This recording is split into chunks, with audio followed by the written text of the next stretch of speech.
Hi everyone, welcome to JR tutorials. I am your friend Rahul Jaiswal. जी हाँ दोस्तों, again एक बेहतरीन खूबसूरत से लेक्चर में आप सभी का स्वागत करता हूं। और जैसा कि आप जानते हैं कि हमने 9th स्टैंडर्ड के लिए मैथ्स 2 यानी ज्योमेट्री सब्जेक्ट का प्रॉब्लम सेट आपके लिए बनाना शुरू कर दिया था। और ऑलरेडी हमने प्रॉब्लम सेट नंबर 1 यानी आपके पहले चैप्टर हम बेसिक कॉन्सेप्ट इन केमिस्ट्री जो है दोस्तों, माफ कीजिएगा, बेसिक कॉन्सेप्ट इन ज्योमेट्री है, नॉट केमिस्ट्री है दोस्तों, क्योंकि यार ऑलरेडी एक 11th स्टैंडर्ड में सेम एक केमिस्ट्री का चैप्टर है, तो उसके नाम की वजह से क्लैश हो गया। लेकिन होता है यार, मैं अलग अलग सब्जेक्ट्स को पढ़ाता हूं, जैसे कि आप जानते हो, अलग अलग स्टैंडर्ड्स के लिए, इसके लिए कभी कभी नाम में मिस्टेक हो जाती है, कंफ्यूजन हो जाती है। लेकिन आपको क्या करना है, उस चीज को अवॉइड कर देना है, क्योंकि आज मैथ्स 2 यानी ज्योमेट्री का पहला chapter some basic concept of geometry का लेक्चर नंबर 3। लेक्चर नंबर 3 क्यों है? क्योंकि ये प्रॉब्लम सेट का हम लोग लेक्चर नंबर 3 की बात कर रहे हैं, और ये क्वेश्चन नंबर 7 के हम आगे का बात करने वाले हैं। क्योंकि क्वेश्चन नंबर 7 के जो भी क्वेश्चन है वो ऑलरेडी हमने लेक्चर नंबर 1 और 2 में हमने करा दिया है, प्रॉब्लम सेट का लेक्चर नंबर 1 2। नहीं तो आप नॉर्मल लेक्चर्स की बात करोगे।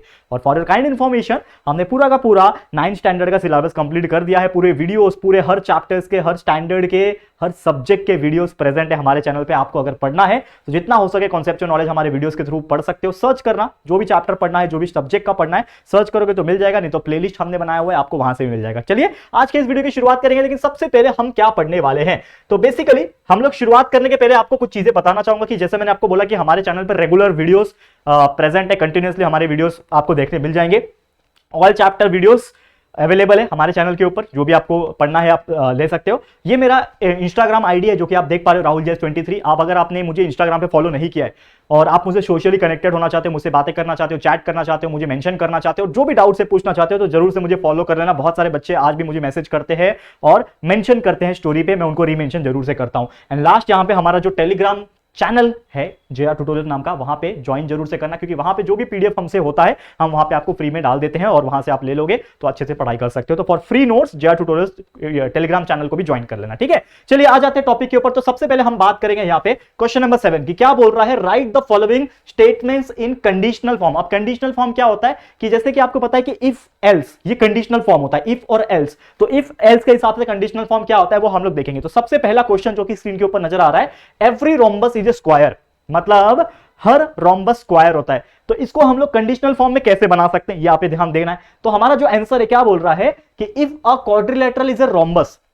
क्वेश्चन क्या था? Every rhombus is a square. ये हमारा नॉर्मल स्टेटमेंट दिया हुआ है, लेकिन अगर मुझे कंडीशनल बनाना है, कंडीशनल में क्या चाहिए मेरे को? इफ एल्स चाहिए या फिर इफ देन चाहिए, ठीक है ना, माफ करना, इफ देन चाहिए। तो हम लोग यहां पे क्या बोल सकते हैं कि if a quadrilateral is a rhombus, यानी कि अगर क्वाड्रिलेटरल रोम्बस है, अगर क्वाड्रिलेटरल रोम्बस है तो उसको हम लोग क्या बोलेंगे? स्क्वायर बोलेंगे। तो if a quadrilateral is a rhombus then it is a square, है कि नहीं? ये पूरा थ्योरेटिकल चीजें हैं, ये क्वेश्चंस बहुत कम चांसेस होते हैं एग्जाम में पूछने के लिए, लेकिन आते हैं 1 मार्क्स या फिर 2 मार्क्स के लिए। तो ऐसे क्वेश्चंस अगर आ जाते हैं, जो भी आज मैं क्वेश्चन नंबर 7 से 8 9 10 जो भी कराने वाला हूं, ये सब थ्योरेटिकल है, कोई भी सॉल्व वाला नहीं है, तो टोटल थ्योरेटिकल है। तो आपको थ्योरेटिकल एकदम ध्यान से देखना है। तो पहला, every rhombus is a square. तो अगर हम लोग क्या बोल सकते हैं कि if the quadrilateral is quadrilateral is a rhombus then it is a square, हम लोग ऐसा बोल सकते हैं। देखते हैं अगला क्वेश्चन क्या बोल रहा है। Next question, angles in a linear pair are supplementary, ठीक है। तो लीनियर पेयर आर सप्लीमेंट्री है, तो इसका आंसर क्या हो जाएगा? If two angles are in a linear pair, यानी कि अगर दो एंगल्स लीनियर पेयर में हैं, ठीक है। यहां पे अगर मैं आपको बोलूं, यहां पे एक मिस्टेक होगा, ठीक है, यहां पे हम लोग इसको करेक्ट करते हैं। क्या करेक्ट करेंगे? ये जो एनिस लिखा हुआ ये एंगल्स है, ठीक है ना, बाय मिस्टेक हो जाता है, ठीक है, प्रिंटिंग मिस्टेक हो गया, तो एंगल्स है। तो क्या बोल रहा है? Angles in a linear pair are supplementary. तो इसका आंसर क्या हो जाएगा कि if two angles are in linear pair, मतलब दो एंगल्स अगर लीनियर पेयर में दिया है, देखो यहां पे भी क्या दिया हुआ है? इफ यूज किया हुआ है और देन यूज किया हुआ है। तो if two angles are in linear pair, अगर दो एंगल लीनियर पेयर में है, समझ लो कैसे होते हैं वो दो एंगल, ऐसे होते हैं ना, ये एक एंगल, ये एक एंगल, तो ये क्या है? 180 डिग्री है, मतलब लीनियर पेयर में। तो अगर कोई भी दो एंगल लीनियर पेयर में है तो वो क्या है? सप्लीमेंट्री है, यानी कि 180 डिग्री है। सप्लीमेंट्री का मतलब क्या होता है? दोनों को प्लस करके 180 आना चाहिए, तो जो कि है। क्लियर है? तो उम्मीद करता हूं क्वेश्चन नंबर 2 भी आपको समझ में आ गया होगा, ठीक है। क्वेश्चन नंबर 2 समझ में आ गया, इसका आंसर समझ में आ गया। अब देखते हैं क्वेश्चन नंबर 3 क्या दिया हुआ है। A triangle is a figure formed by 3 segments. एक ट्राइंगल जो है वो फिगर होता है, 3 सेगमेंट से बनता है, हम सब जानते हैं। और वो कैसे बनेगा, इसका आंसर यहां पे है, देखो। If a figure is triangle, मतलब कोई भी फिगर अगर ट्राइंगल है, इसका मतलब then it is form by 3 segment. जैसे कि एग्जांपल के तौर पे अगर हम बात करें, यहां पे अगर आप ध्यान दोगे तो समझ लो कि कोई भी ट्राइंगल की हम बात कर रहे हैं, ठीक है। तो कोई भी फिगर अगर ट्राइंगल है तो ट्राइंगल बना लो, ये समझ लो मेरा क्या है, ट्राइंगल है। तो कोई भी फिगर अगर ट्राइंगल है तो ये किससे बन रहा है, then it is form by 3 segment. ये पहला सेगमेंट, ये दूसरा सेगमेंट और ये तीसरा सेगमेंट, तो 3 सेगमेंट से बनेगा, तो ऑब्वियसली वो क्या कहलाएगा दोस्तों, ट्राइंगल कहलाएगा। क्लियर है, समझ में आ रहा है। नेक्स्ट क्वेश्चन देखते हैं, चौथा क्वेश्चन क्या बोल रहा है कंडीशनल में। फोर्थ क्वेश्चन क्या बोल रहा है, a number having 2 divisors is called a prime number. मतलब अगर कोई भी नंबर्स का 2 डिविजर है तो उसको प्राइम नंबर बोलेंगे। तो इसको मैं आंसर वैसे लिखूंगा कि if a number has only 2 divisor, मतलब अगर कोई भी नंबर का 2 डिविजर है तो वो क्या होगा, प्राइम नंबर होगा। प्राइम नंबर जैसे कि आपको पता ही कि खुद के टेबल में आता है और 1 के टेबल में आता है, मतलब उसके 2 ही डिविजर हो सकते हैं। जैसे क्या हो सकता है, 5 एक प्राइम नंबर है, 3 एक प्राइम नंबर है, ठीक है, समझ में आ रहा है। 2 एक प्राइम नंबर है, 7 एक प्राइम नंबर है, 11 एक प्राइम नंबर है, 13 एक प्राइम नंबर है, उसके बाद 17 एक प्राइम नंबर है। तो इस प्रकार से ये नंबर्स क्या होते हैं, प्राइम नंबर्स होते हैं। इसको हम लोग ने स्टेटमेंट में लिख लिया, इसको आप अच्छी तरीके से नोट डाउन कर लेना, ठीक है। अब चलते हैं नेक्स्ट क्वेश्चन, क्वेश्चन नंबर 8 की तरफ। देखते हैं क्वेश्चन नंबर 8 क्या बोल रहा है, right the converse of each of the following statement. मतलब जो स्टेटमेंट अभी आपको दिखेगा इसका हम लोग को क्या बताना है, कन्वर्स। अब कंडीशनल और कन्वर्स में फर्क क्या है समझो। कंडीशनल मतलब क्या था, इफ और देन का यूज हो रहा था, अगर ये है तो ये है, इफ और देन। कंडीशनल मतलब क्या हो रहा है कि समथिंग इज कंडीशन, कुछ कंडीशन यहां पे अप्लाई हो रहा है। तो क्या अप्लाई हो रहा है, सबसे पहला क्वेश्चन आप देखोगे, if the sum of measure of angles in a figure is 180 degree. मतलब कि अगर कोई भी चीजें हैं, मतलब एक फिगर है जिसमें एंगल्स दिए होते हैं और वो एंगल्स को अगर मैं प्लस करूंगा तो कितना आएगा, 180 आएगा, then the figure is a triangle. मतलब इन शॉर्ट क्या है, ये इफ और देन के फॉर्म में दिया है, मतलब ये कंडीशनल फॉर्म में दिया है। अब इसको हम लोग क्या बनाएंगे, इसका कन्वर्स बनाएंगे। तो कन्वर्स कैसे आएगा, ध्यान देना, कन्वर्स क्या आएगा, if a figure is a triangle. क्योंकि हमको एक चीज पता है ना कि अगर यहां पे क्वेश्चन में बोल रहा है कि sum of measure of angle figure is 180, और 180 कब होता है, हमको पता है कि कोई भी चीजों में, कोई भी फिगर में, चाहे क्वाड्रिलेटरल हो चाहे कोई भी हो, कोई भी फिगर में अगर हमें एंगल को प्लस करूंगा तो 180 कब आता है, जब वो ट्राइंगल होगा। तो हम लोग लिख सकते हैं if a figure is a triangle the sum of measure of its angle is 180 degree. Clear cut, हम लोग यहां पे इसका जवाब बोल सकते हैं। करेक्ट है, समझ में आया। दूसरा question, if the angle of measure of 2 angle is 90, अगर एंगल्स जो है उसका हम लोग सम करते हैं यानी प्लस करते हैं 2 एंगल्स का, तो 90 आता है, तो then they are complement each other. हमने पढ़ा होगा 7वीं 8वीं 9वीं में कुछ पढ़ा था, कॉम्प्लीमेंट्री एंड सप्लीमेंट्री। कॉम्प्लीमेंट्री मतलब दोनों एंगल को प्लस किया तो 90 आना चाहिए, तो कॉम्प्लीमेंट्री हुआ। सप्लीमेंट्री मतलब दोनों एंगल को प्लस करके 180 आ रहा है, तो वो क्या होता है, सप्लीमेंट्री होता है। करेक्ट है, ये हमने पूरा पढ़ा हुआ है। अब यहां पे थोड़ा सा ध्यान लगाओगे तो इसका आंसर क्या हो सकता है, देखो, if the sum of 2 angles is 90 then they are complement each other. तो इसका मतलब अगर 2 एंगल्स कॉम्प्लीमेंट है एक दूसरे को, अगर दोनों एंगल्स कॉम्प्लीमेंट है एक दूसरे को, तब जाके हम मानेंगे कि सम जो है वो 90 होगा। तो ये इसका क्या हो जाएगा, आंसर हो जाएगा। करेक्ट है, समझ में आ रहा है। नेक्स्ट क्वेश्चन ध्यान देना, एकदम बिल्कुल ध्यान से देखना। तीसरा क्वेश्चन है, if the corresponding angles form by a transversal of 2 lines और congruent then 2 lines are parallel. देखो लॉजिकल क्वेश्चन है, if the corresponding angles formed by a transversal of 2 line. मतलब इसको थोड़ा मैं डायग्राम बना के समझाऊंगा ताकि आपको समझ में आ जाएगा। जो सिंपल होता है उसको डायग्राम बनाने की जरूरत नहीं है यार, आपको समझ में आता होगा, लेकिन ये हार्ड है तो अब मुझे लगता है इसको बताना चाहिए। क्या बोल रहा है, if the corresponding angles form by transversal of 2 lines, मतलब अगर मैं करस्पॉन्डिंग एंगल्स बना रहा हूं ट्रांसवर्सल का, तो समझ लो कि ये मेरा क्या है, 2 पैरेलल लाइन है और ये मेरा क्या है, ट्रांसवर्सल है। तो ये जो एंगल होगा और ये भी जो एंगल होगा, ये एक दूसरे को क्या हो जाएंगे, करस्पॉन्डिंग एंगल बोलेंगे इसको। 8वीं में पढ़ा है, 8वीं में यही था ना टॉपिक।